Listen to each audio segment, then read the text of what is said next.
କନ୍ଧମାଳ କବି ସ୍ୱପ୍ନ କୁମାର ତ୍ରିପାଠୀଙ୍କ କବିତା। ମୁଁ ପାପି ଫେରିବାଲା। ମୁଁ ପାପି ଫେରିବାଲା ପଣର ପର୍ବଟେ ତୋଳିଛି ପାପର ସ୍ୱର୍ଗ। ମୋତେ 6 ଖଣ୍ଡି ବାଉଁଶ ହେବ କି ମହାର୍ଘ୍ୟ। ଭାବୁଛି ନିତ୍ୟ ମନେ ସେଇ ଭାବ। ପରର ଦ୍ରବ୍ୟ କରିନି ମୁଁ ଚୋରି। ଚକ୍ଷୁରେ ଲୋଭେଇଛି ପଡ଼ିଶା ଗୃହର 5 ମହଲାକୁ। ଈର୍ଷାପଣ ବି ବାହିଛି ଅନ୍ୟର ସୁଖ ସଂସାରକୁ ଦେଖି। ଆତ୍ମା ମୋ ଅଥୟ ମନରେ ନିତ୍ୟ କପଟ ରଚନା। ତା ସଂସାର ହେଉ କ୍ଷୟ।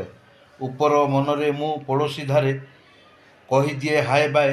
ସେମାନେ କୁହନ୍ତି ମୁଁ ଭଲ ମଣିଷଟେ, ପ୍ରକୃତରେ ମୁଁ ସେୟା ନୁହେଁ। ମୋ ଜୀବନରେ ଅଭାବେ ସଢ଼ିଲି ନିତ୍ୟ ହୃଦୟ ଜ୍ୱଳନ।